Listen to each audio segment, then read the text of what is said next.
Hey everyone, thanks for joining. I'm here with David. I'm in my basement bunker in Wichita, Kansas. We're about to get hit by some pretty severe thunderstorms. So if I go off the air, that's why that happened. Dave will just have to carry on for me.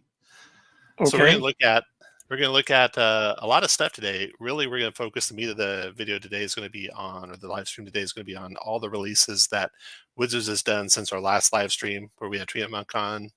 We're going to look at see Wizard came out since then, Druid came out since then, Ranger, spells. We'll look at all of that.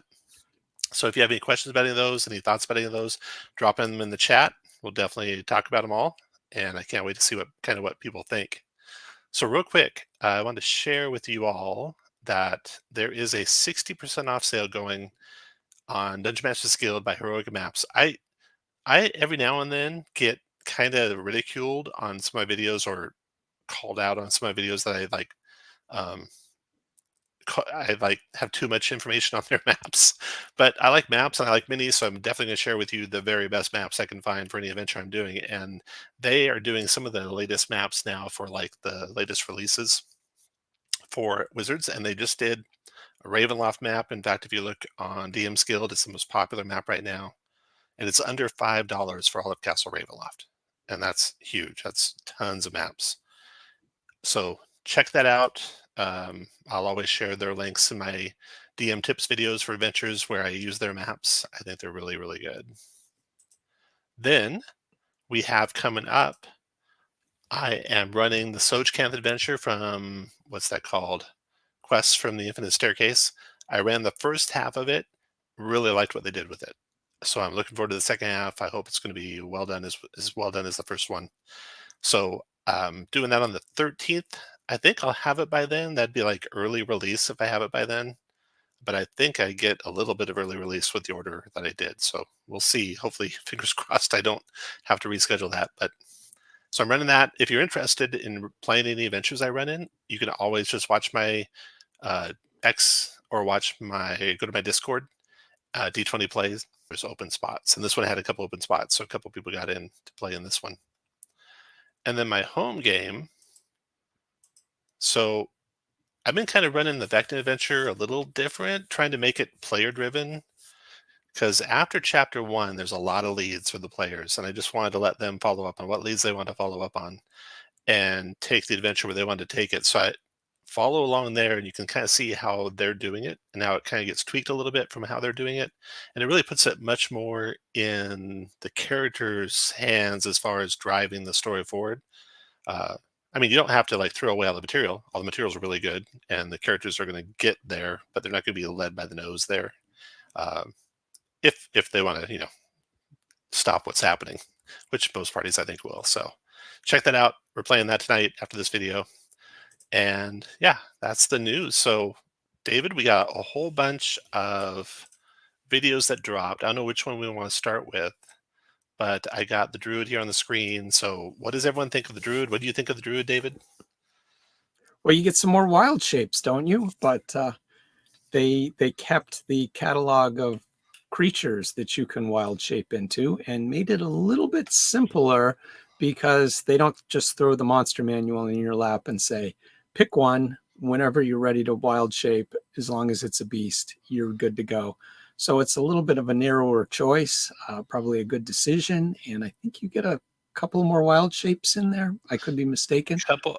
Yeah, because you can regain your wild shapes like one with every short rest, and they have a couple class features that give you more wild shapes, and they make wild shape a bonus action for every class, not just the Moon Druid. Have A they big Go ahead. Have they talked about hit points and wild shaping at all? They have. So the big hit point change is you're going to get temporary hit points instead of using the creature's hit points, which means you don't, whenever you go to a creature and you got hit, if it was a small creature, you could drop out right away. Now you won't necessarily drop out of the form of small creature right away because you don't drop out until you go unconscious or you choose to go. You drop out. It's not when your tip hit points go away. And the tip hit points you get for most Druid classes is the Druid level. For the Moon Druids, you get 3 times the Druid level. So I think overall I liked it. I didn't really have any, hey, they did horribly in this area or horribly in that area for the Druids. So overall I thought it was okay. Sounds like positive changes for sure. Yeah. Yeah. Yeah. Okay. So then after the Druid, we got the Warlock. And I've been doing like polls. And let me just check my poll results for these guys. What do you like most about what do you think about the Warlock, David, while I'm looking this up? You're going to have to go over the changes for me, Tom, because I'm blanking them out and all the churn we've seen. So one of the big changes for Warlock was they had all their focus on some of their Warlock invocations was that it would go on to Eldritch Blast. So now those ones that used to go on to Eldritch Blast now can go on to any of their cantrips. Now, when they get to 6th level and Eldritch Blast is now 2 blasts, you kind of want to bring them back to Eldritch Blast. You could do that with I don't think it was every long rest, but at least with every level, you could change what those invocations worked on. And so that's positive. Um, they also brought in invocations starting at 1st level, and they made the different Warlock main features like Pact of the Tome, the Warlock packs, Pact of the Tome, Pact of the Blade, Pact of the Chain. Those are all invocations now. So in theory, you could get all three if you want. If you And want to mix and kind of, match. Yeah. yeah, or you could get none if you don't like any of those packs and you want to just focus on the other invocations that Warlocks can get. And then they've And got the Celestial Warlock as kind of more of a paladin flavor. mhm.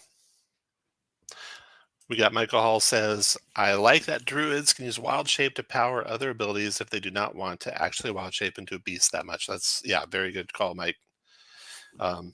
Because, if you're a stars druid or a sea druid or a land druid. Oh, and that was the other big thing for the land druid. They made it so that you can change the land every long rest. So, if you're going out into the plains, you can change to a plains druid. If you're going, or I think that's what it's called. And then if you're going to the forest, you could be a forest druid, etc. And they also have some pretty nice spells and their extra spells. And all classes they say are doing this, where their extra spells are always prepared for most of the subclasses. So they kind of had to mix and match. In 2014 it started out, they were just on your list, but you still had to prepare them. And then as Tasha's came out and Xanthar's came out, a lot of them started becoming, hey, you always have these prepared. And that's kind of the way they've gone with all spells now. So let me pull up the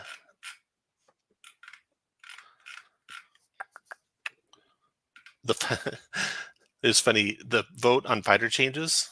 The fighter was like the first one we saw, right? That was like 2 weeks ago. Yes. It was 95% positive. No one disliked the fighter changes. I was really surprised. I mean, all they did was give it more stuff, right? You got all your weapon, um, all the special weapon properties that you could use now, weapon mastery properties, and then ungodly uh, the power where they can reroll their saving throw. Now you add your fighter level to that. You should almost never miss that now. Those Sonic Blasts are still going to be a little rough, but Yeah. true. So the Druid was 58% positive, which is pretty good overall. And there was some concern with it. Then the Warlock that we're looking at was 78% positive. So really, they didn't take anything away from Warlock. It just got more things. Druid changed a lot, so there's a little bit of more people that weren't happy with it. And then the next one we get to is the Wizard. Now the Wizard, of course, it depends on its spells, right? I mean, all its class features are basically the spells it can cast. There's a few class features that it had, and it kind of got away from. They were trying to do some pretty big things in the playtest where you could really tweak how spells worked. You could change spells. They used different elements and spells, and you kind of put that in your spell book without different elements or different areas or ranges or anything like that. Well, that's kind of gone away, and so the voting on that one was not quite as overwhelmingly positive, but still pretty positive. That one had Wizard 70% positive. And this is an illustration now of the spells, which we'll talk about when we get to the spell section. So they have a lot more illustrations in the book they talk about over and over again instead of showing us the rules like we'd like to see, but they like to show us the pictures. So you can see a magic missile spell and a mage armor spell, together. And it looks like he's got incoming magic missile at him too, which would be nice to have seen what counterspell was going to do, which we don't know yet. The last playtest for counterspell was it's a Constitution saving throw, right? So that was Wizard. Not a lot of changes at all there, really. Then the next one, and this is the one that had the most mixed reviews, is the Ranger. So the Ranger, it was interesting in that they went all in on Hunter's Mark, right? And it's still concentration, Yeah, which absolutely stunned me yeah, because that's a big source of the tension and unfun aspect of playing the Ranger is it seems like a lot of your damage depends on Hunter's Mark, but you can't cast some of your other iconic Ranger spells and keep concentrating on the mark. And if you're a Ranger who wants to actually get in the melee with, let's say, dual weapons, you're going to get hit all the time and you're going to lose the mark all the time. So yeah. it can be very frustrating. You do Not get till some free castings of Hunter's Mark. So it's not quite the feel bad moment when you lose it and you lose a spell and maybe you manage to wring a d6 of damage out of it or something like that. But yeah. Yeah, then you can recast it, with your multiple castings that you have, and with the Nick property on weapons, you could be two-weapon ranger where your two-weapon attack is using just your attack action, not your bonus action. So you can use your bonus action to restart your Hunter's Mark. So it's not terrible, but you get where the concentration effect doesn't require any concentration checks on damage at 13th level. But it's not just that. Oh, we lost David there. It's not just that. It's the fact that you can't concentrate on other spells because Rangers got a lot of neat spells that they could concentrate on that aren't Hunter's Mark. And I think Treant Monk said, with everything else they did for the Ranger, it's just as good. We got David back here. Welcome back, David. With everything else can you hear me okay, Dave? yeah, you're good. Good. With everything else they did for the Ranger, it's got, pretty good. And Hunter's Mark was extra, but to have all their class features working on Hunter's Mark was pretty interesting choice.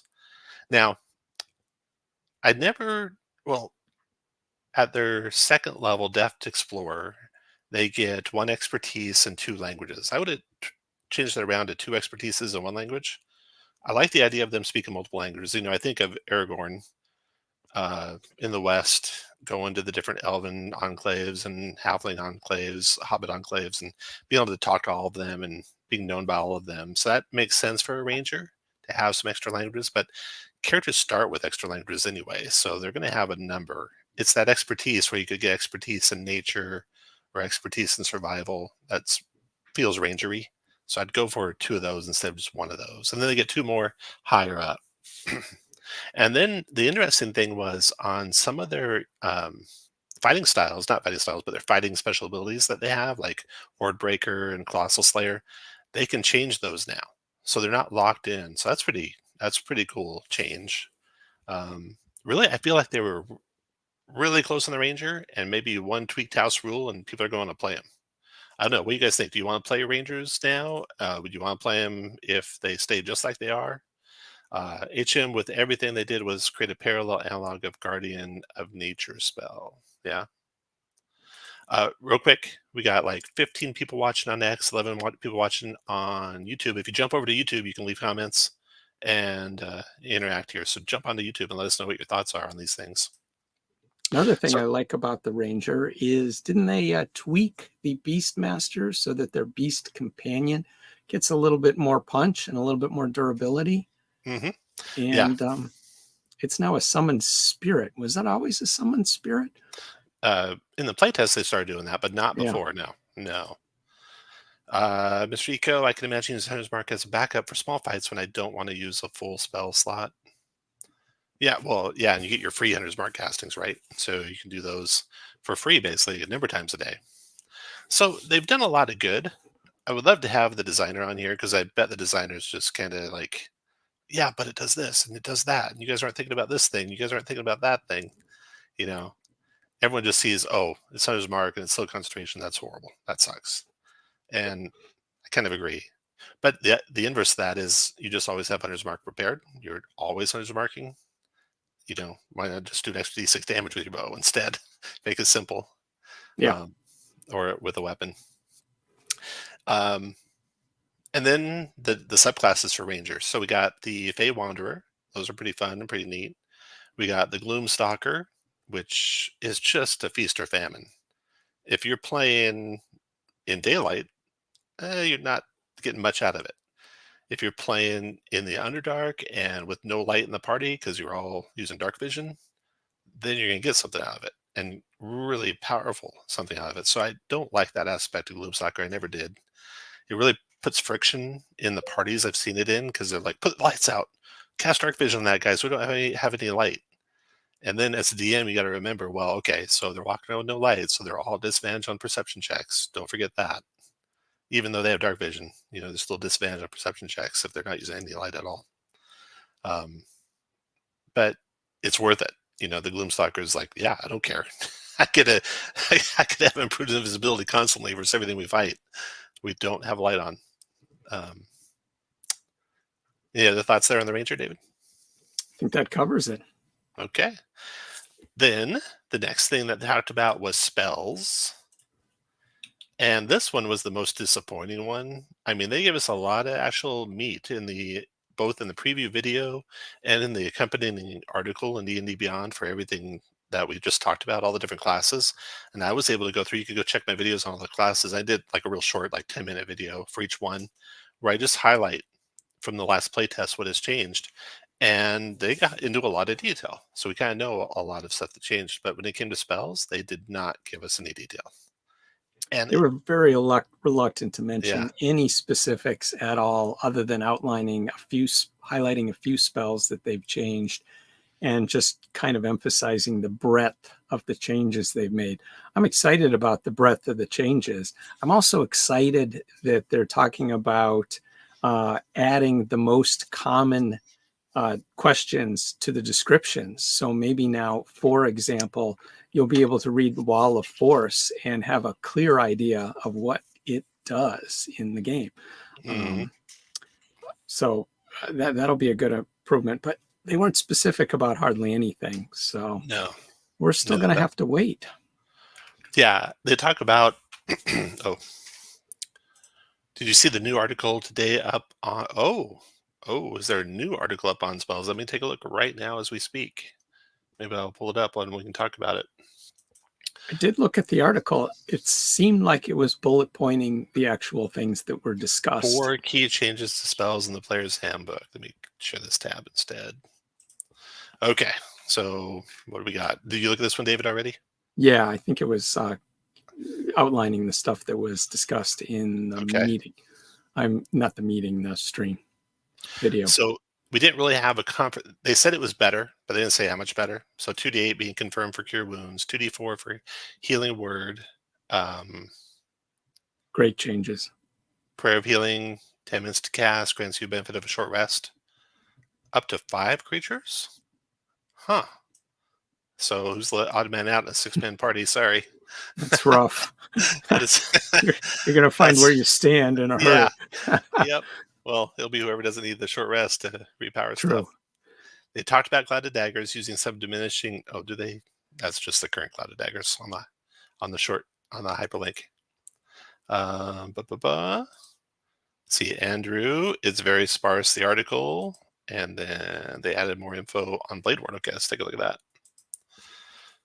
Blade Ward, very good. Okay, so Blade Ward, for example, was a fairly underused cantrip because it costs an action, only lasts a turn, only grant the resistance to those types of damage.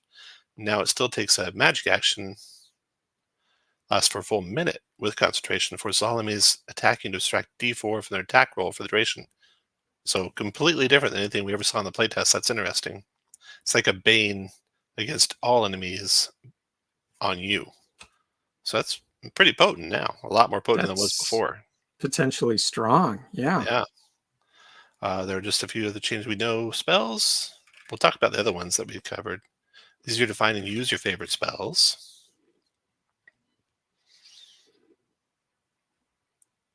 The Conjuring family spells have been updated to officially reflect popular modifications that were play tested with Arcana. Sorely Makes needed. We makes saw them that coming, operated though. makes them operate similar to Spirit Guardians. So let's talk about spells that needed to change. It's the Did Ball they of change? Wolves spell. Did they change Spirit Guardians or not? It's like there were so obvious things they needed to change, and it feels like they didn't change a lot.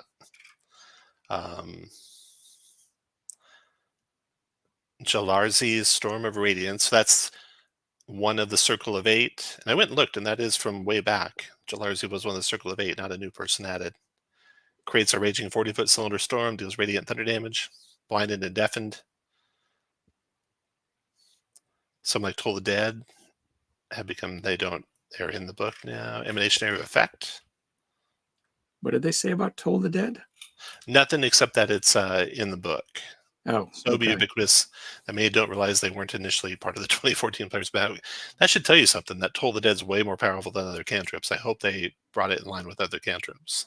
I The would House like to Rely, see that yeah, the because House. Go it's ahead. ubiquitous and Yeah, it rarely matches the actual flavor of the clerics or paladins or whatever that are casting the spell. yeah. Um, The house rule I use for Toll the Dead now is that it's a D8 necrotic, not a D8, no matter what, not a D12 when you're injured.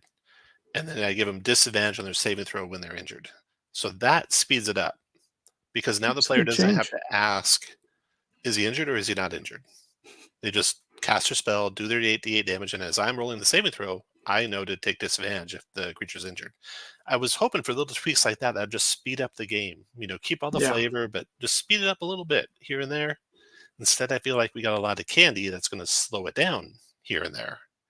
And we're going to talk about what Mike Shea said about that. Um, I know we got Andrew's on the stream. What did Andrew have to say here? That 5 creatures. This is so weird. Oh my god, yeah, the 5 creatures. Sorry, character number 6. Blade Ward would have been super thematic for melee casters like rangers. You can't ever cast it because Hunter's Mark is you're concentrated on Hunter's Mark. That's good reason for Hunter's Mark not to be concentration. If it's your class feature and all the other class feature you have is cast spells, I don't know. Especially when you want to wade into combat with all your spells going, or at least your Hunter's Mark going. If they didn't change shield, it stacks with blade. Oh, yeah. Blade Ward.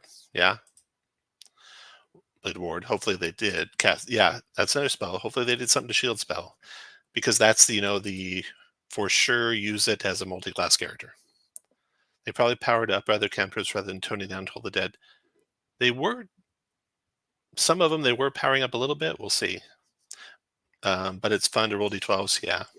But also everyone has to wait for you to confirm what dice you're rolling. That's annoying. I suspect rangers will not always be concentrated on his mark. No. I mean, like Treant Monk said, they've got other better concentration spells, and that's what they should cast first. And when those spells are used up, then they can fall back on Hunter's Mark. I mean, once they're higher level and they have better spells. So the way it's written now, they're as they get higher levels. Now, when you get to the level where you don't lose concentration and every attack you have is advantage at like 17th level, then you'll be using Hunter's Mark a lot, I bet.